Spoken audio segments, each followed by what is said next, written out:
Welcome back to Account Management Secrets. Today's guest is Carl Smith, the founder of The Bureau, a 1,400-person community for marketing agency leaders. Carl has spent decades inside agencies, running his own, mentoring others, and pushing the boundaries on how teams grow, price their work, and deliver their services. In today's conversation, he breaks down the evolution of the account management role and why account managers are the most strategic seat inside of an agency. We also talk about the real economics behind post-sales growth, radical transparency and salary openness, and how that defines your culture, and something called Jellyfish Management and opting into projects as they were presented to his team and to his company. As you're about to hear, this is a fun conversation. Carl doesn't just challenge the way that agencies grow. He has literally been working with them and designing it along the way. I hope you enjoy my conversation with Carl Smith. If you're an account manager, you already know this. You're the one keeping the business running. You own the client relationships, drive the revenue, and solve the tough problems for your customers. But here's the challenge. Most companies don't give account managers the training or recognition they deserve. That's what you'll get here on the Account Management Secrets podcast. I'm Alex Raymond, and after working with thousands of account managers, I know what separates the best from the rest. In this show, we cover exactly what you need to succeed: handling tough client conversations, driving renewals and upsells with confidence, and proving your value every single day. There's no fluff, no outdated sales tactics, just real practical strategies you can use right now to grow your accounts and build a successful career. If that sounds like what you've been looking for, hit subscribe and let's get into it. Hey, Carl, great to see you. Thanks for joining me on the show. I appreciate it, Alex. Thanks. You run a very interesting business called The Bureau. Not something that a lot of people are familiar with, but this got a very interesting business model and output. Just to set up the conversation today, tell us a little bit about The Bureau, current size and scope, and how you got here. Yeah, for sure. So the Bureau is about 1,400 members right now. We've got about 30,000 alumni, and we're in touch with about 6,000 agencies. We do an audit every 6 months to make sure that I'm not lying. And all of those numbers are still fairly accurate. So I got here because I was running my own agency called EngineWorks. And in 2012, I got an email from these guys, both named Greg, who are called the Gregs in Bureau lore. And they invited, I think, 24 owners to get together and talk about what was working and what wasn't. And I didn't know why they invited me. And when I asked, they said, well, you're either really smart or you're totally full of crap. And I said, yeah, all right, I'll be there. I want to know. I want to know which one it is. So we got together, and then this community just kind of came out of that first meeting back in 2012 at the Kennedy School in Portland, Oregon. And since then, we've grown and grown. We're not just a founders group. We have account managers, project managers, creative directors, biz dev folks, strategists. It's a place for everybody. And I'd say the core of the Bureau is just helping each other. I ran my agency very much in a flat manner, and I consider the community the same way. I see myself as here to serve the community. And as a result, we do a lot of surveys. We find out what they're looking for. We make a lot of mistakes, but everybody gives us a lot of grace. And ultimately, we're just trying to help everybody get better. And everyone's in the creative agency world, all the members today. For the most part, we do have in-house folks as well. Okay. So we've got some folks at fun names like Disney and Apple and Google. They don't hang out as much because their budgets got cut. but we still talk to them quite a bit. Okay, great. Awesome. And so if we were to double click and zoom in on the account management world. So this is something that comes up a lot, both on the podcast and also within the AMplify community. People talk about, hey, what's it like to be an account manager today? What's working? What's not working? stuff like that. If we were to double click and zoom in within that realm in the bureau, what are you hearing on the ground? What's in the wind in the woods, so to speak? Yeah, it's interesting because it's still it feels like it's caught in the middle of a revolving door, in the way that it's evolving. We'll call it an evolving door, Alex. We've coined a phrase. So I think you still have some of those account managers who are stuck more as a conduit. They're just like taking in information, passing it through. Maybe they're sending over some stuff to try to keep the client happy with them, that sort of thing. But then you get to some shops who understand that great account managers are truly curators, right? They're not conduits, they're curators, and they should be managing that relationship, and they should be somebody the client wants to brainstorm with. They should be somebody that is not sending over an article, but sending over a concept. They should be thinking all the time about that client and their business. And that was very much, I didn't know I was an account manager, but I think I was. And as a result, I never really tried to sell them on anything. I just tried to show them what was possible. And I think for the best account managers, when you show a client what's possible, they're going to do it with you. Right. Well, because you're getting there first, and you're planting the seed in their head, and then you're helping them to probably define the problem before they even think about solving it. In a lot of times, that's kind of what you mean by curator here, right? Yeah, and also they see around corners. They know where the blind spots are. They help shape the work. And in the old days of advertising, I think account managers were supposed to be air cover as well. But I don't see that as much anymore. Not so much air cover. No, I don't think so. I think project managers take a fair amount of that on. I think account managers, the ones that are allowed to be really effective, they're the ones that are thinking. So actually doing the work. Yeah. Well, but when I think about what you were just describing, like it's what other people might call a trusted advisor to the customer, right? So it's showing up, and I've distilled stuff down, and I've thought about it for them, and I'm anticipating their needs somewhat, and I'm very aware of what's going on. Those are all really important skills. Those are strategic skills, thinking skills that a lot of people need, and much more rewarding to be doing that than just being a conduit, like passing information here and there. And we used to. I don't want to be gross, but we used to just call it diarrhea. It's like, if all you're going to do is let the client talk to you, and then you're just going to have it come into the shop, that's not a role we need. The client can do that on their own. Right? They don't need that.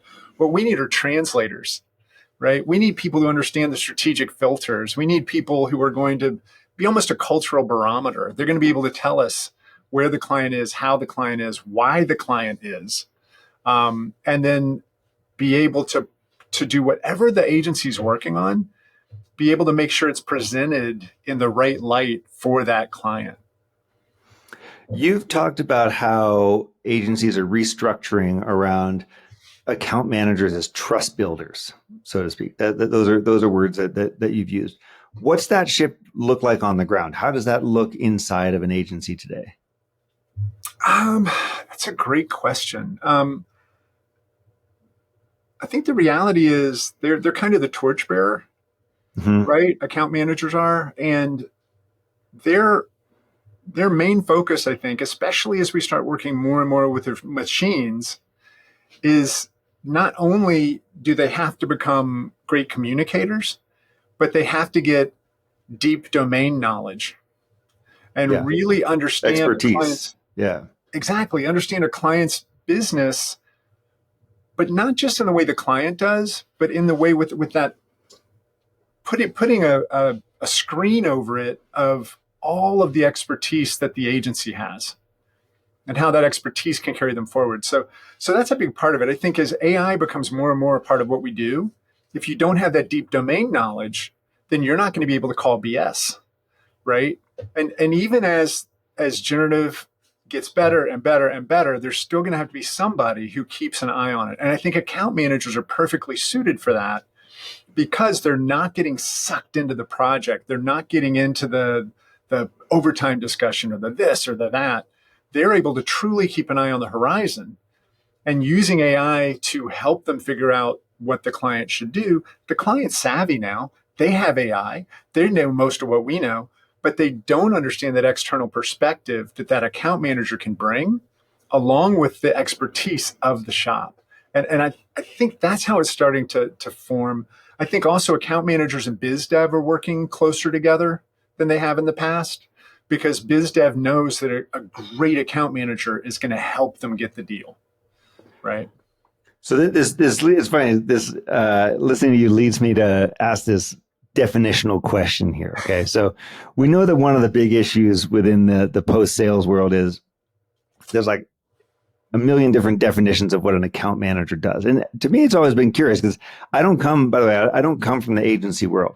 Okay. Congratulations. So yeah, I don't know. So what that means is I've always just seen it from the outside, but it's I've been aware of the fact that like creative agencies are like, they're all in on account managers. Like there's account managers at every single one.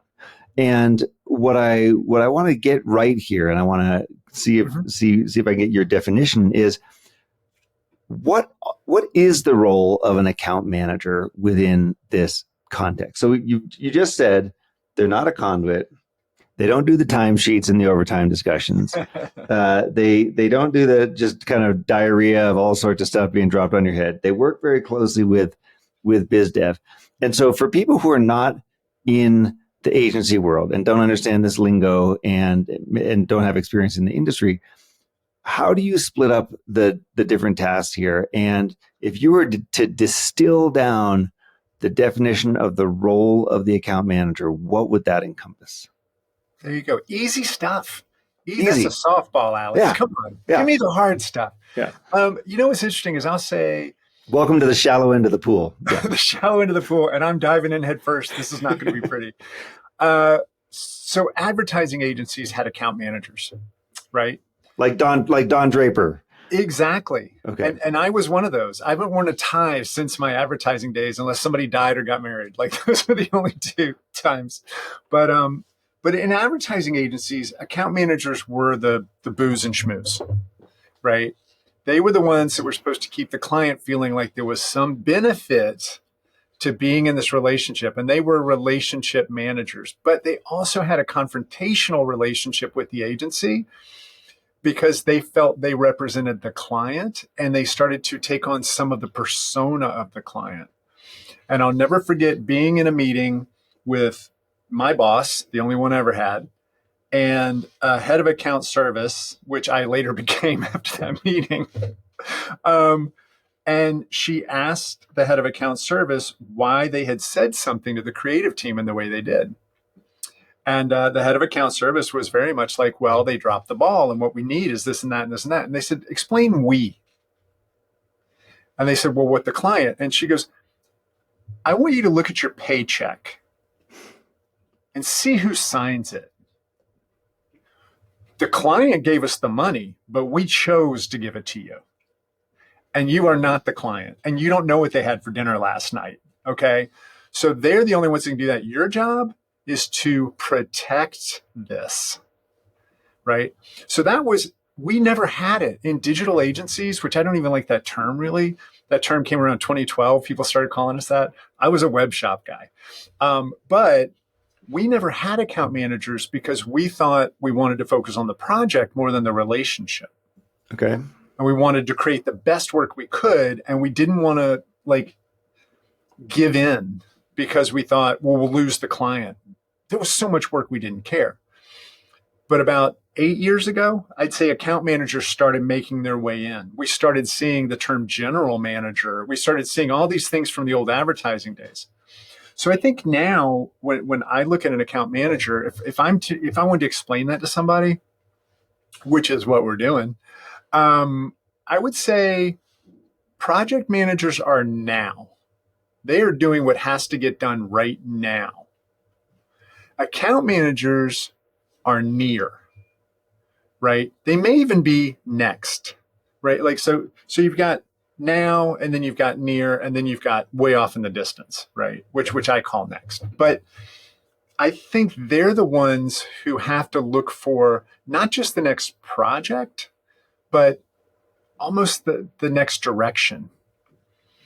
And so they have to keep the client motivated. They have to understand what their pain points are. They're a therapist in a lot of ways. And they have to become, I mean, you've said the word trust. I use the word trust all the time. They have to become that trusted advisor. And it's one of those things I've even seen occasionally an agency will get almost a little frustrated at how well a great account manager can work with the account. I think it's almost a little bit of concern. It's like, oh my goodness, they could take that client and they could, go somewhere else. But that's the job. The job, like when I was an account manager at the advertising agency, yeah, I played tennis with the client, No, I didn't enjoy it. But that was what it was back then in the Don Draper type age.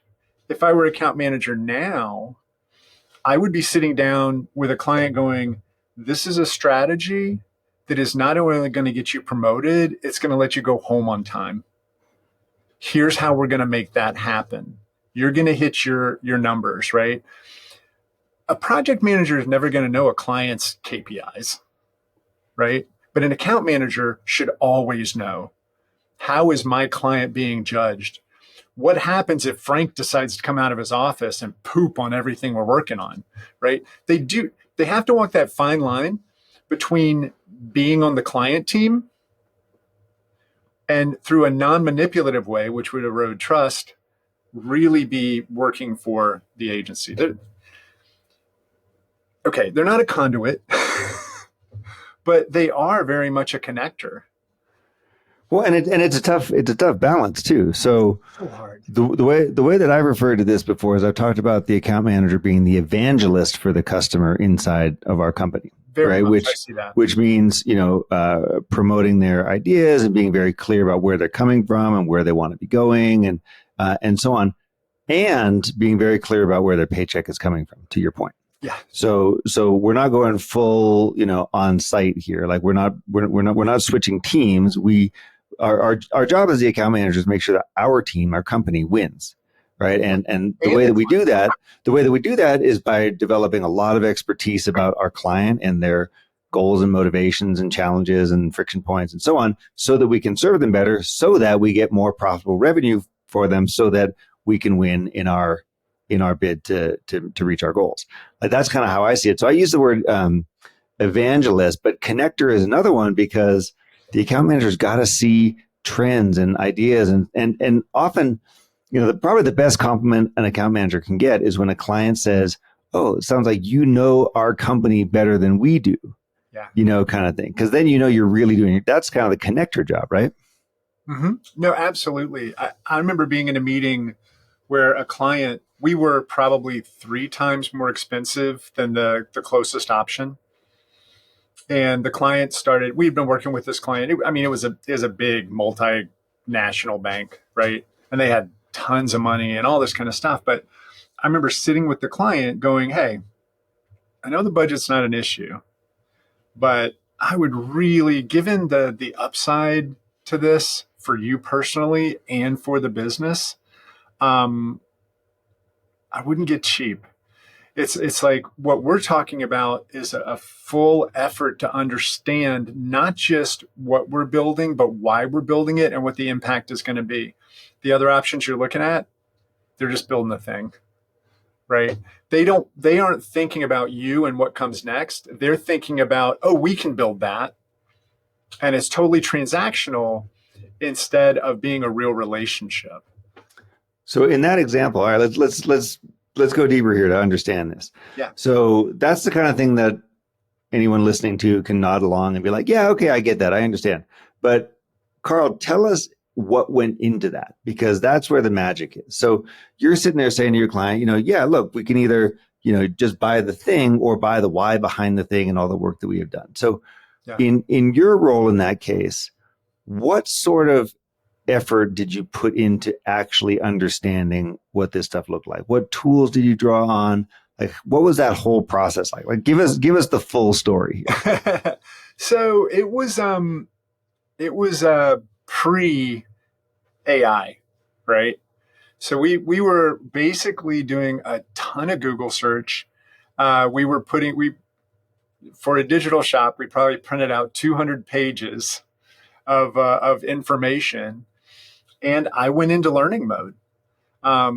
This was a huge, actually, it was a pharmaceutical company. Sorry, it was a division of Bayer Pharmaceutical.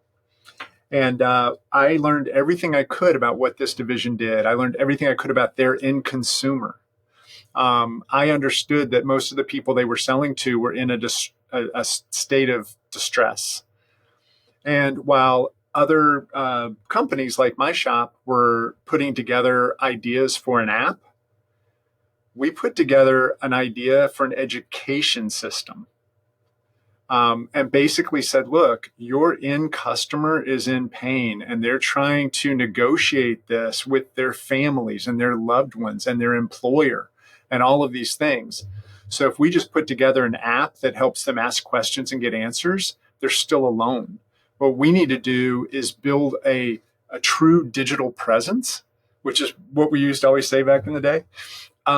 But it allows them to log in and find friends and understand that they're not the only ones in this situation. And if you bring that to them, if you provide them with this relief mentally, as well as the product to help them physically, at that point, you are the one and only. I mean, there's nobody else they're going to go to for this drug because you have provided them with, in that sense, a community of compassion. So this was for people who had COPD. Okay. And it was like, it had to explain to them, like, what we pitched was, this should share with them everything they need to do to go to a movie. And it shouldn't just give them a checklist. It should explain why, and it should also give them tips on how not to feel awkward. Because back then, wearing a mask going somewhere was a big deal, right? Right. So that was very much it. And it was a great project. They bought. And they were, and you said that you were significantly more expensive than other options that might have been available. Yeah, we were over $300,000, and most of the stuff they were getting in was around 100. Okay, so the reason I want to emphasize this is one of the things that we talk a lot about within the AMplify community is we have a growth system, right? It's called A10X, and one of the foundations of A10X is solve bigger problems for your customer. So in this case, this is a perfect example of that. So you could have looked at this and you could have said, okay, the customer is requesting an app and it's got to have these specs and this functionality and blah, blah, blah, be this color, et cetera, and gone and built the app. Or you could have said, what's the bigger problem that we're solving here? The bigger problem that we're solving here, and I'll just guess, right? But the bigger problem that we're solving is we don't fully understand the customer engagement life cycle of someone who has this affliction or this disease who might be looking for solutions. And so we want to not only present ourselves as someone who has a medical or a pharmaceutical answer to this, we want to make it very clear that we've got their back, right? To build trust. And so we're immediately solving bigger problems. And the other thing I say all the time is bigger problems means more money, because all of a sudden you're not talking about the app, you're talking about helping them to reframe how they do business. And then they turn around and say, oh, you're only charging us $300K for that? Sure. And who knows, behind that, there's a $3 million deal somewhere. And then frankly, behind that, there's a $30 million deal somewhere.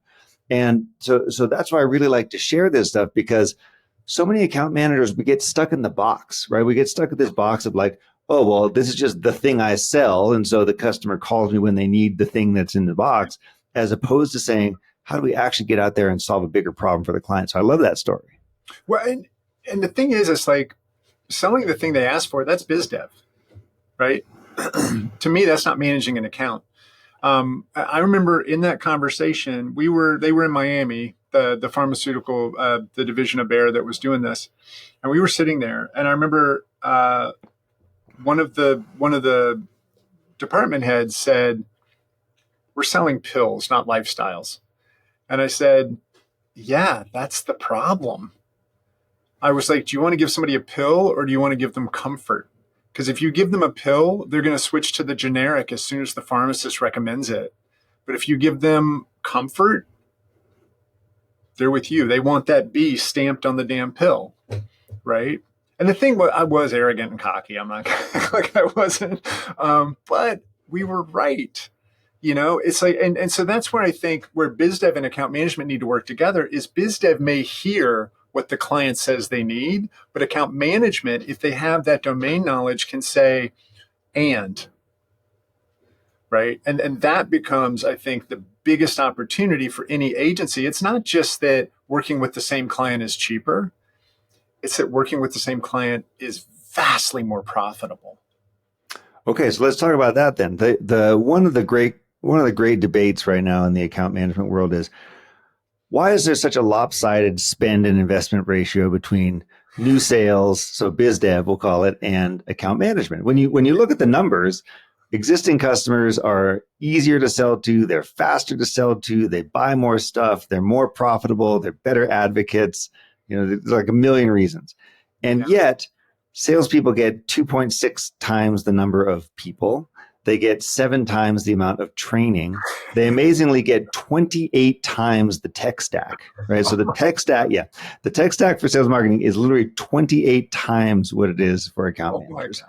And so you look at you look at this stuff and you think, well, whoa, like what's going on here? And so you're in a position where not only have you run your own business, you're running your own business on this, you also work with a ton of other business owners on the mechanics of this. And, I believe that the actual gold in account management is expanding your customer. Like retention gives you the baseline to compound the growth, but really what you want to do is go out there and expand and grow the client. So when you think about this, your perspective, other agency owners that you've worked with, like walk us through the economics and the decision-making behind that.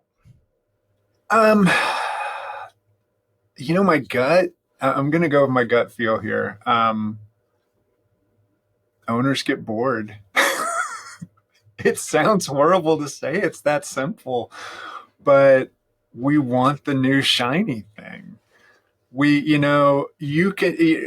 It's so funny to me because I think this is different based on the agency, of course, right? And you've got large agencies who are looking to expand within an existing account as well as grab as much as they can. But I think biz dev sales, they get excommunicated by the agency as much as a PM or an AM, but they get celebrated sometimes. Sure. Yeah. Account managers, I don't think always get that same level of appreciation. No, not at all. Project managers definitely don't. So for me, I think part of it is the definition of growth, right?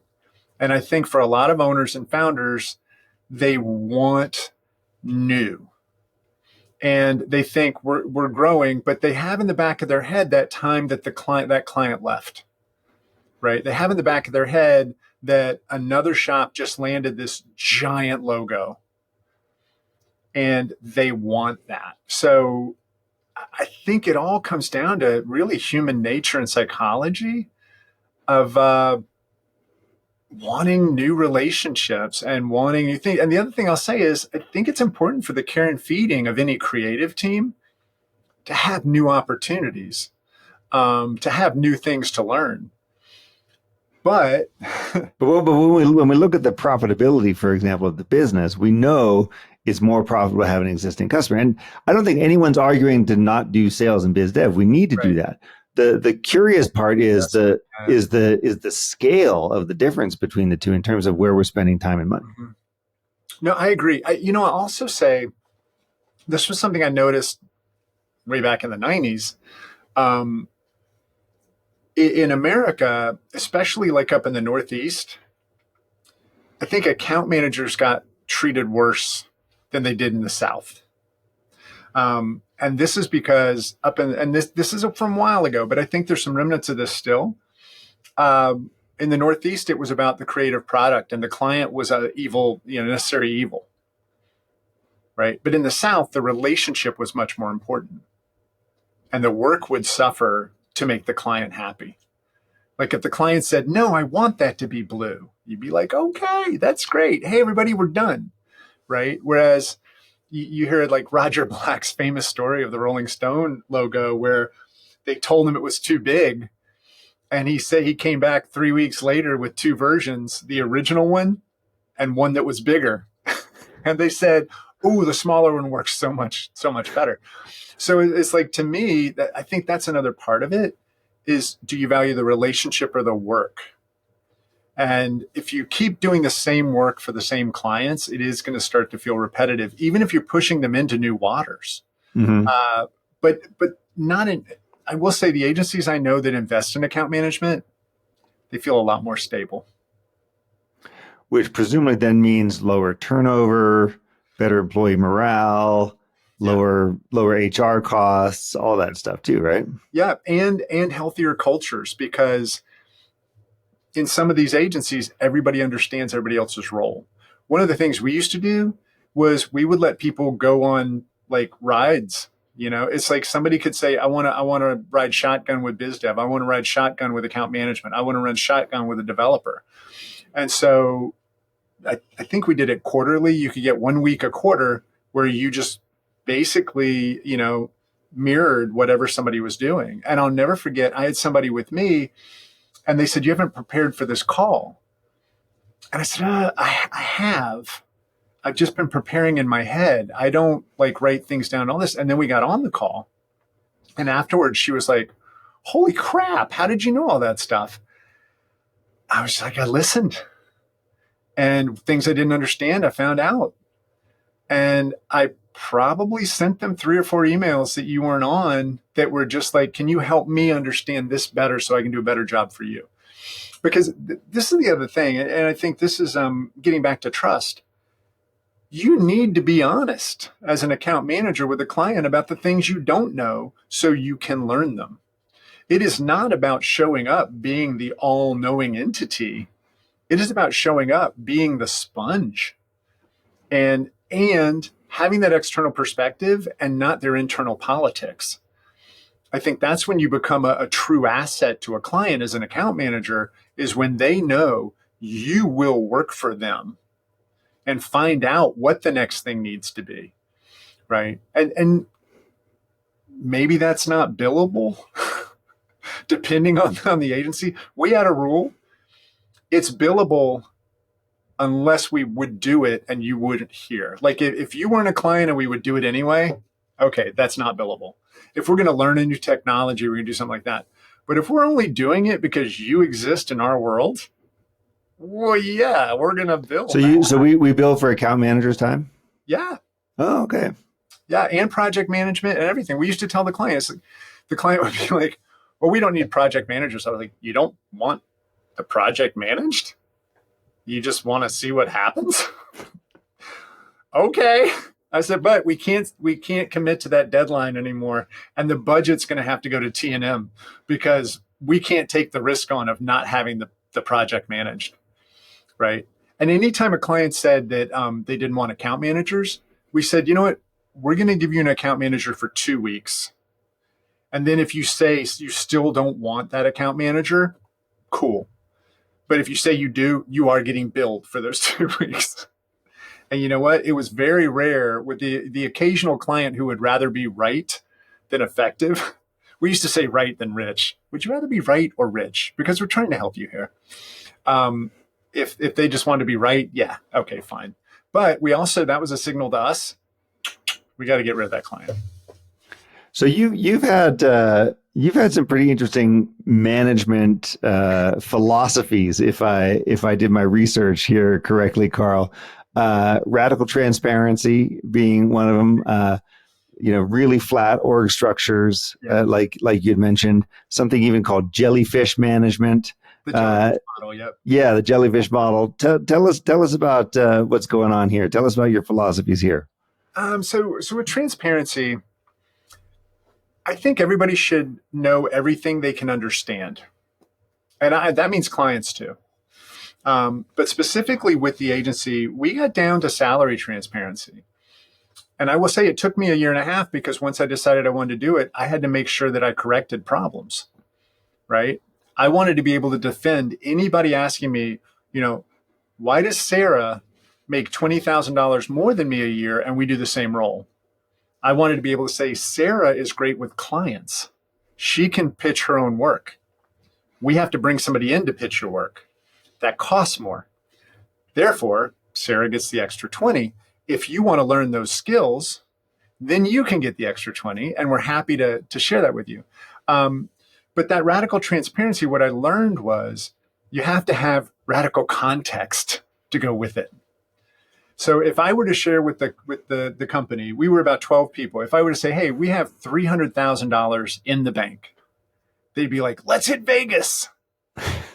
But if I said we have 3.5 months of expenses in the bank, they'd be like, let's take that mom and pop Mexican shop restaurant down the street.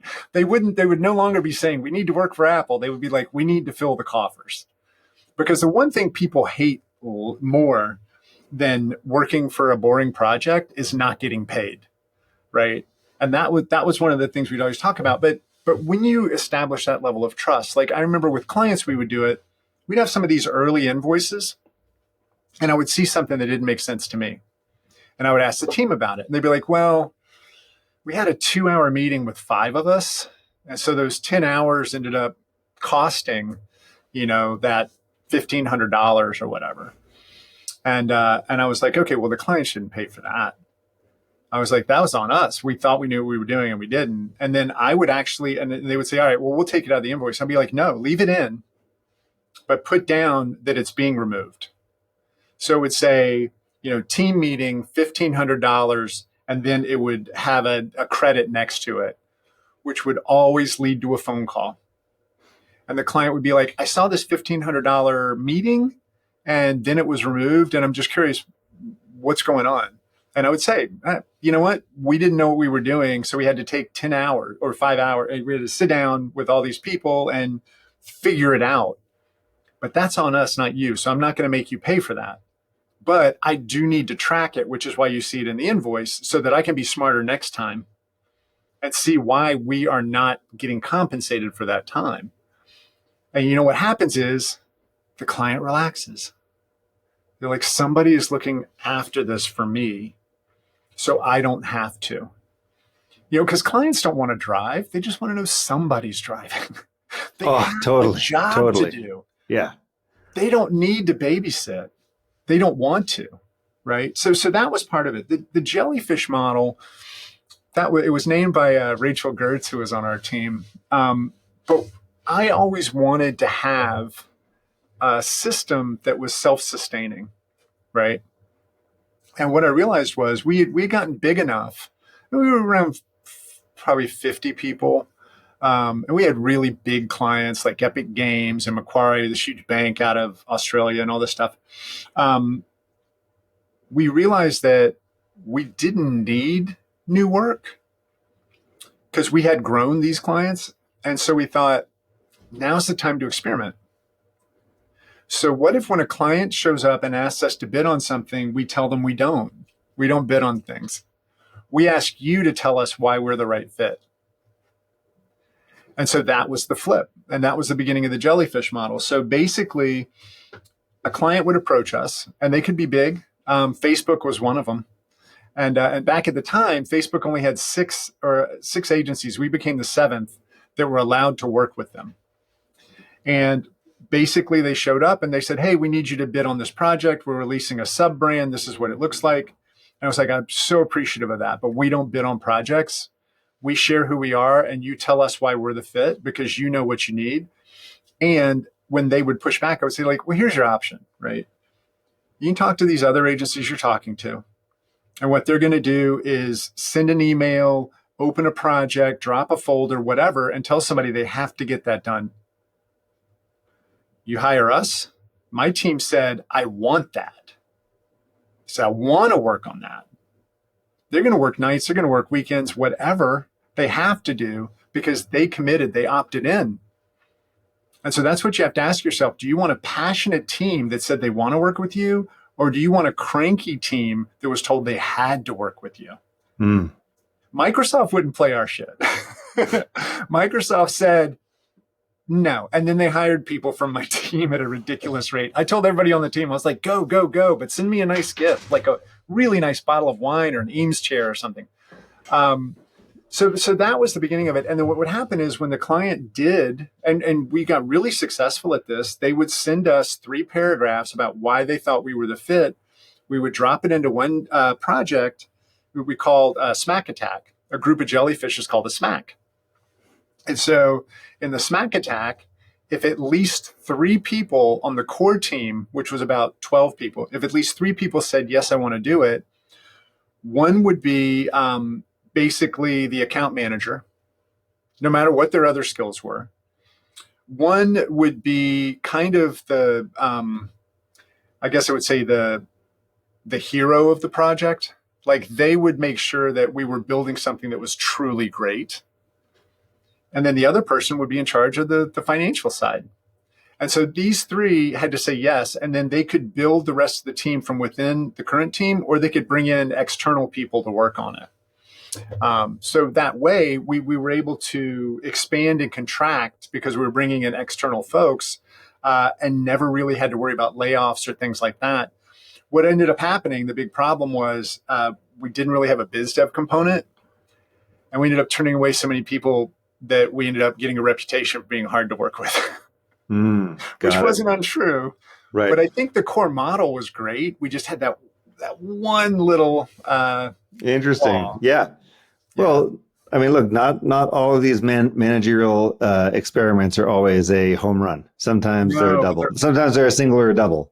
Yeah, but they're always great lessons. Yeah, that was what I always loved about them. So one last thing I want to bring up, which is, sure, I think fairly unique to the agency world that you just talked about a little bit here, which is this multi-vendor thing. So there's not all that many industries where like the customer just has a lot of fairly similar. I mean, not obviously not identical, but they have a multi-vendor strategy with it. And right. In agency world, you see this. So you just mentioned Facebook that might have gone from 6 to 7 or, what have you.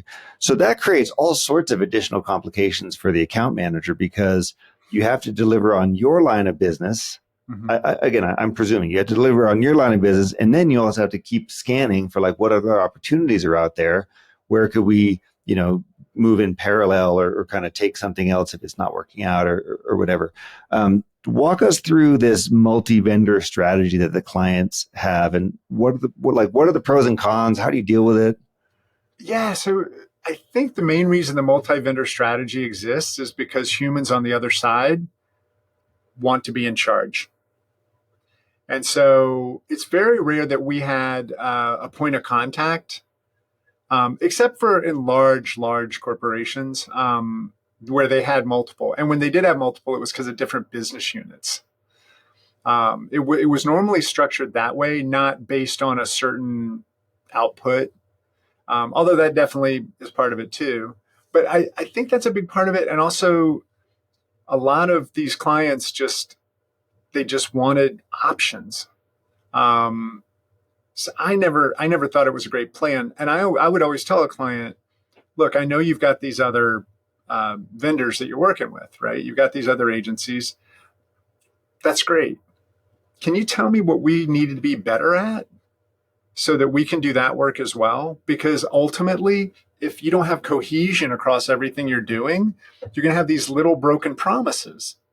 Nobody's going to be speaking the same language. And the core to building trust with a customer is familiarity. And so if you're not familiar, if you keep changing little bits from one name under the logo to another name under the logo, then you lose the opportunity to really maximize what that customer wants. Now sometimes it's because somebody had a certain legal, advantage. Like they knew the legal side of something that was super complicated. But that wasn't normally the situation. It was normally one human got hired and they wanted to bring in their shop, and then another human brought in another.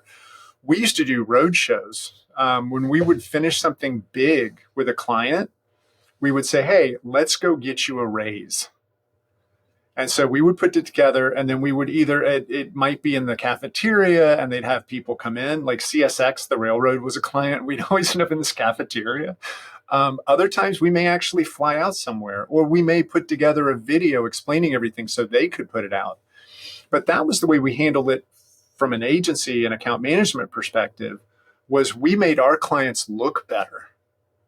And we figured if we get them in front of their peers and their peers see that they are getting recognition and that the agency they're with put on this beautiful presentation, now we're on the list, right? We may end up in another department. We may end up in another business unit. And that was when we were working with Chase.